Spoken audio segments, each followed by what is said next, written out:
Hello friends, welcome to Telugu ముచ్చట్లు channel. Hero Nikhil ఓ good న్యూస్ని పంచుకున్నాడు. తన భార్య పల్లవి శ్రీమంతం వేడుకలకు సంబంధించిన విషయాన్ని తెలిపాడు. త్వరలోనే తాము తమ మొదటి బిడ్డకు జన్మనివ్వబోతున్నట్లుగా ఆయన ప్రకటించాడు.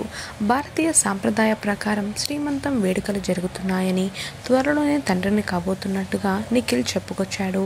ఈ మేరకు నిఖిల్ చేసిన పోస్ట్ అందరినీ ఆకట్టుకుంటుంది. ఇక నిఖిల్ పల్లవిలకు అందరూ శుభాకాంక్షలు తెలుపుతున్నారు.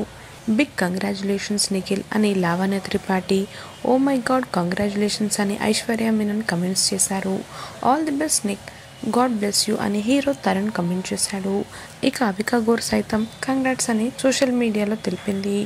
ఇక నిఖిల్ ప్రస్తుతం పాన్ ఇండియా రేంజ్లో గుర్తింపు పొందుతున్న విషయం తెలిసింది. కార్తికేయ 2 సినిమాతో నిఖిల్కు మంచి హిట్ దొరికింది. ఇక ఆ తర్వాత 18 పేజెస్ అంటూ హిట్ కొట్టాడు. ఇప్పుడు స్వయంభూ అంటూ బాగానే కష్టపడుతున్నాడు నిఖిల్. ఇది ఒక పీరియాడిక్ డ్రామా అని తెలుస్తుంది. ఈ సినిమా కోసం గుర్రపు స్వారీలు కూడా నేర్చుకుంటున్నాడు. బాడీని పెంచేశాడు, జుట్టు పొడవుగా పెంచుకుంటున్నాడు. ఇక నిఖిల్ పెళ్లి కరోనా టైంలో ఎలా జరిగిందో అందరికీ తెలిసిందే. తాజాగా నిఖిల్ తన భార్య శ్రీమంతానికి సంబంధించిన పిక్స్ని షేర్ చేయడంతో ఇప్పుడు అవి సోషల్ మీడియాలో బాగానే వైరల్ అవుతున్నాయి.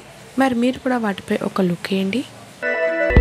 మరిన్ని తాజా అప్డేట్స్ కోసం తెలుగు ముచ్చట్లు ఛానల్ని సబ్స్క్రైబ్ చేసుకుని పక్కన కనిపించే బెల్ బటన్ని క్లిక్ చేయండి.